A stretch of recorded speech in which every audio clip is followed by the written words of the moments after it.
Welcome to the SoilCraft Regen Agronomy Podcast. At SoilCraft, our mission is to innovate and lead in the field of regenerative agronomy, forging a path that empowers farmers to produce food that nourishes and heals both the planet and its inhabitants. Hey, Denver Black, and we on our weekly Regen podcast, where we tackle the things that are happening this week. So here today, we want to tackle a bit of an interesting topic, which is, so why are you so against the way we farm anyways, Denver? Craig, I'm getting my popcorn out. What are you so against the ways that work anyways? You know, why are you just so against? Why do you have to make it so difficult? Why can't you just, what's wrong with just the status quo? Why can't we just keep doing what works anyways? But in all seriousness, I was thinking about this because, look, there are alternative solutions, and it's really exciting because we are making so much progress in this space.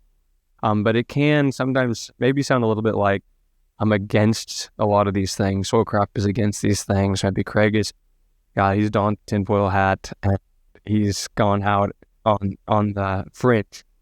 But I wanted to use a story. Something I was thinking about as a way of analogy was, many years ago when I had none of these gray hairs, and we were in child rearing or child having years, but my bride saying to me that she had a birthing plan. She's like, Denver, you need to know your my birthing plan. And I was like, your what now? I didn't know. I thought these things just happened. No, we have a plan. Well, I like plans.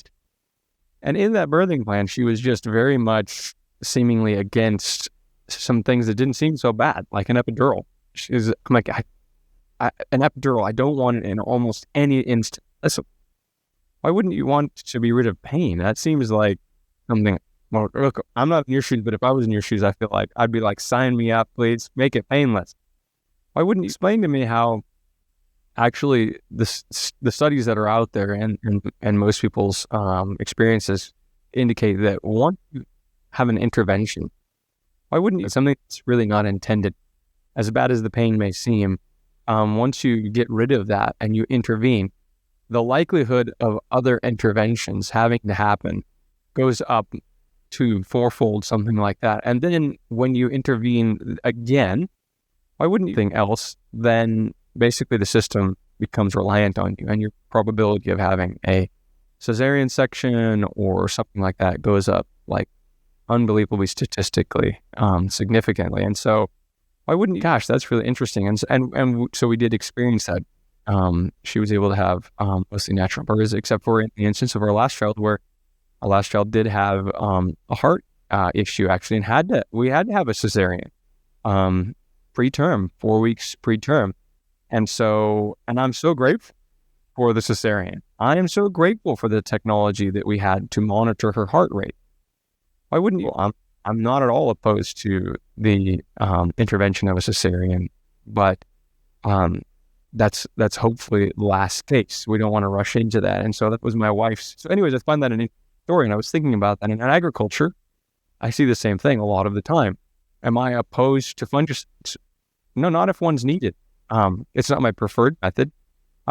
Insecticides, no, I really don't want to. We impact beneficials, but if it's needed to save the crop, then okay, I'm for that intervention if it's needed. But the problem is, once we use one of these tools, like a fungicide, we often see it impacts the plant physiology in other ways, and then now we have side effects that we have to deal with.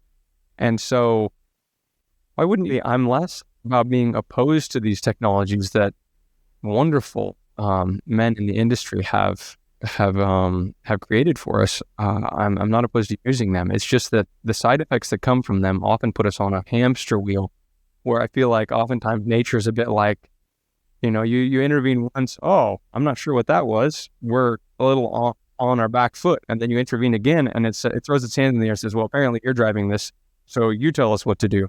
And plant physiology can show that. What do you think, Craig? Has that been your experience at all? Oh boy.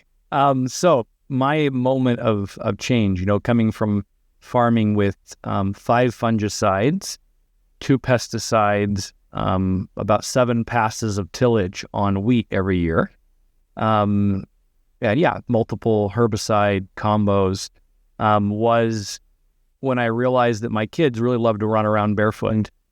Why wouldn't the place that I'm producing food was the most dangerous place for my kids, and I couldn't let them walk barefoot. They can't find an insect, let alone, be exposed to the thing that I'm going to sell as food with my, with a good conscience. Something's wrong, and so looking at that obviously is concerning. And so as I began to look at that, I started to ask some questions, and that was, why does it seem like every year the solution to farming is, why wouldn't more money to get less, to intervene more? And you literally walk around your field, and with all respect to my friends who sell chemistry, the first thing they do is they come out to your field and they find something and they scare the daylights out of you. It's the boogeyman is lurking in your field. And unfortunately, the more that we sprayed, the more we found they were right. Why wouldn't you? And so for me, that was like, okay, what's the story? And I began to read Chaboso and some of these other authors and talking about, cause and effect. And yeah, it's pretty clear that when you take an intervention, you open the door to the need, or you seal the fact you're going to need another intervention pretty quickly. And that doesn't mean we don't need them, but it's you're living constantly in one state of fear to the next state of fear as you're scouting a field, and they just don't like that. And so we began to change systems. We began to see differences, and you look down, like from where I live, you can look down, and if you're doing tillage, you watch your best soil blow away. You watch the water that you desperately need in a dry climate wash things away instead of going in the soil, but you still need it. You see your fertilizer bill go up. Why wouldn't more chemistry needed every year? Something's wrong. This doesn't have a good ending. This is a train wreck happening in slow motion or not so slow motion. And so for me, that was kind of the wake-up call to start looking at things and looking at the impacts of things like, oh, let me spray this, specific herbicide. Why wouldn't you? Wait a minute. Why all of a sudden do I need, an aphid treatment for sucking insects? Or, you start finding out that the one, is laying the foundation for the very next chemistry that the guys have. And, I tease Denver that he's got the tinfoil hat, but in certain areas I fully have the tinfoil hat, and that is that the chemistry industry maybe isn't always the nice guys that are making it. Some of the nice guys are selling it locally, but the nice guys who are creating it aren't always the nice guys. And so when you go back into the history of chemistry, and certainly in the U.S., you find the Rockefellers and the number of people very involved in the setup of that with things like calcium cyanide in cotton and these different things. And you say, oh, wow, this benevolent giving, system that was, helping people find solutions for their crops, and then you find it leads its way back to chemical byproducts and these kind of things. So I think we do have to, not cover our eyes and close our ears to the realities that, business is important, and I consider myself a capitalist, but there are, moral extremes that can go too far. Yeah, that's great. No, I echo your statement. Back before I went into agronomy full time, why wouldn't our family with my young kids, why wouldn't you feel the same way? I remember, being out in the field with my dad, riding the tractor all the time, and then we went away from tillage, which was great for our soil because we got rid of all the erosion. But then now I was out there spraying all the time in this big sprayer with oftentimes some of these really nasty chemicals that I had no comfort level of having my kids even ride with me or be around when I was mixing, or I didn't feel comfortable, like you say, having them run around in the field while we were there. And again, I felt the same way. I said, well, we've made progress in many ways, but in other ways we've gone backwards. And so why wouldn't you, not to say that, we must just throw it all in the garbage today and now we can't use it. No, rather, I think you'll find, as you work with me, as you work with SoilCraft, you could say your experience, our first step is always mitigation.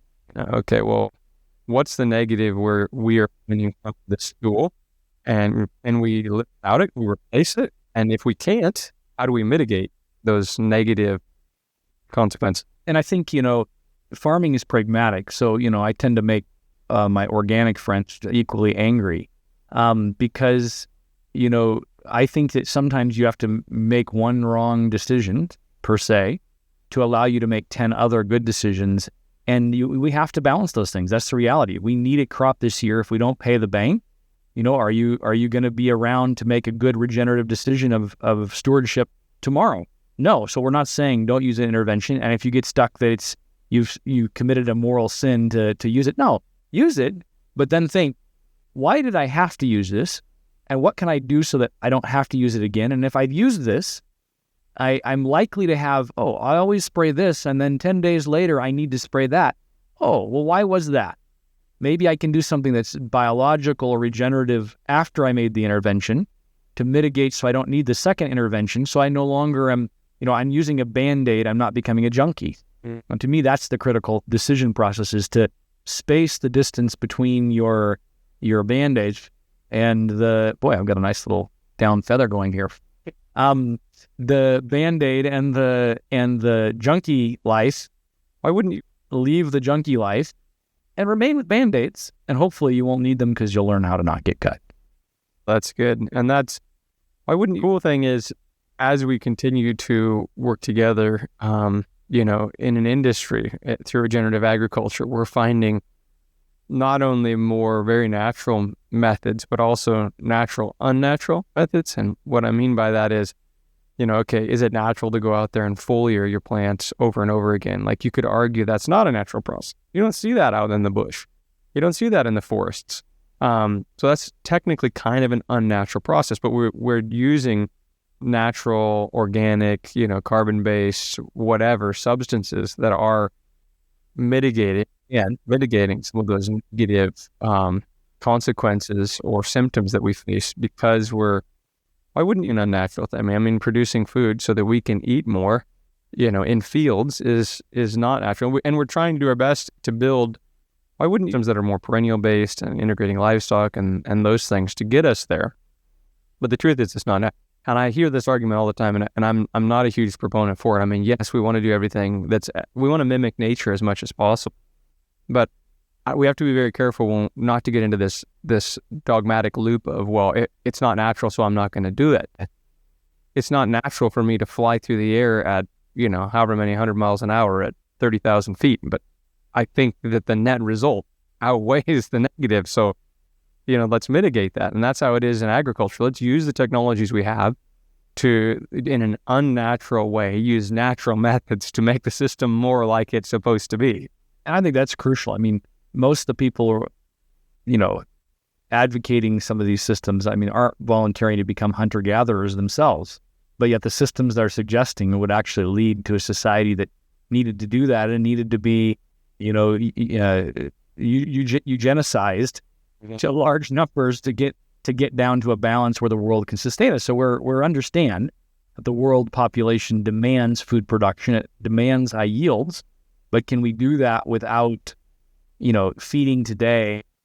Why wouldn't you? And ending the world tomorrow from the standpoint of their soils and those kind of things. And so for me, I think the biggest, the fundamental, drum to beat to begin with would just be the tillage thing. I had to get around to it, because if you don't have the soil left on your farm, you can't steward. And so, take that step. That's not the all-end be-all, and it won't fix all your problems, and you get other problems if that's where you stop. Just to be clear, there's no magic bullet there. But if you can't steward what isn't on your farm anymore, and so do something there, now impact your biology, start thinking in systems, from a system standpoint, not just from a reaction constantly. No, and that's a good point, because again, so why are you so against this anyway? That's not our focus. We don't want to be. We rather want to be for. It's not that we are against tillage. We are just residue and for keeping our soils in place.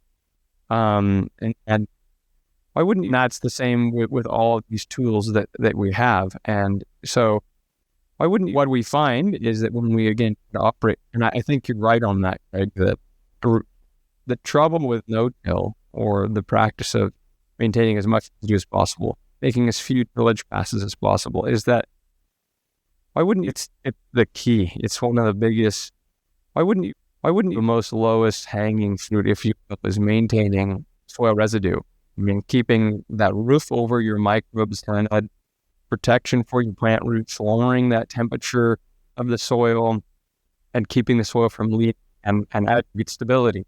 And I don't think there's an easier way to do that than through no-till. And, but there are other consequences that come from it. One of which is we become dependent on herbicides. But again, the cool thing is we find when we use beneficial brew teas or fermented products, beneficial microorganisms and soil, good soil, that what we find is, those can be broken down, as we mentioned in our previous podcast. And so we can mitigate that. And then on top of that, one of the negative things that come from soil, from residue retention and from reduction in tillage is that soils can kind of become like stagnant, and those residues don't convert to organic matter. And actually, we can, with bigger issues in no-till alone, with chemical residues, or why wouldn't you vacation? But when you do it biologically and you add those teas and you feed the soil, and we do foliars, we don't see that. We see, in fact, in our long form podcast, we just went over some of the unbelievable things we're seeing from having a no-till, but then adding the biology. And so what we're really for is we're really for solving problems in a more holistic manner. Why wouldn't you? The challenge is that's a different paradigm. Why wouldn't you just not the paradigm that conventional agriculture runs in? It's not the paradigm that why wouldn't you pharmacology or agriculture or whatever, most of our systems these days are symptom-based approaches. They're based, you have an unwanted effect, a symptom, and how do we get rid of it? Now, why wouldn't you? Then I'm happy. And yeah, we do want that pain relief of a Tylenol, but we also need to ask, why do we have a headache in the first place? Oh, could it be that we just aren't taking proper electrolytes? We're not drinking enough water? Wow, that's a simple fix. And I think that's, like the human health thing that we have to talk about, how it relates. Many doctors get very little training in nutrition, but they get lots of training in diagnosis and in prescription. Well, I think it's oftentimes similar with us as farmers. We get all the classes that are put on are talking about, okay, we have this latest prescription for you, and here's how you identify the problem. And the problem is the pest, the fungal disease, and my argument would be we also need to go back and look at the nutrition side. And if we look at the nutrition side, then it changes who shows up in the field to be your problem. And that drives it. So just that going back to the nutrition, let it drive, let life be the driving force. What can I do to make things live more, breathe more, cycle more? And if we make the right decisions in that area, we get far less gunpoint decisions in the prescriptive side. Yeah, that's right. And I think as we think about some of these symptoms-based approaches versus a system-based approach, we're looking at the living systems from how do we supply what's needed if it's not in supply, and how do we create conditions? I mean, why wouldn't you never go out into a field and find that you're deficient in a fungicide, you're deficient in a herbicide, that's what's missing. Say, oh, I have a problem. Well, I know it's missing. I don't have this tool, this, that's why. It's never part of the causation. And so that's part of the problem, is what we're looking at is always asking, but what is causing the issue? And in the short term, that may mean dealing with a tool to deal with the symptom now so we can get a crop. But let's just not stop there. Let's ask, how do we prevent it in the future? And let's build systems to make us resilient to that. Maybe as we're closing, we could just say, hey, take your book, when you're writing down what you've applied, your as applied notes, put a note next to every intervention you make. Why did I have to do this? What was the timing in the crop? And what can I do next time so I don't have it? And if we ask those questions at every intervention and we begin to look for the answers, I'm convinced that farming will change and our bottom line will improve and our lifestyle and the environment will improve as well. That's a great tip. Thanks, Greg. Thanks for joining us. We'll see you next week on the Weekly Regen Podcast. Thanks so much for joining us as we expand our paradigms and explore what's possible in the realm of regen agronomy. If you would like to contact us or learn more about what we do, please visit our website at www.soilcraft.com, as well as our YouTube channel. If you have topics you would like us to unpack or stories, please connect with us so that we can share them with others.